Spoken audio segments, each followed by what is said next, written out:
Hello everyone. Following on from the last update on our Facebook page regarding the closure of the school this term due to the coronavirus lockdown laws, we've decided to stick to our original plan and keep the school closed this term, and then to reopen again from Tuesday the 14th of July.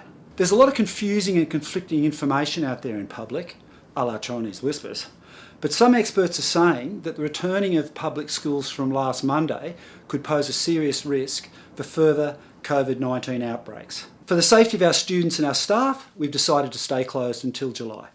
Then in the intervening period, we'll see what happens and then we'll take it from there. All being well, we'll then start to book classes again from the end of June.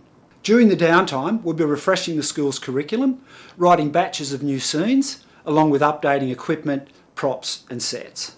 In the meantime, stay sane, safe, happy and healthy, and I look forward to seeing you all again face to face when classes return.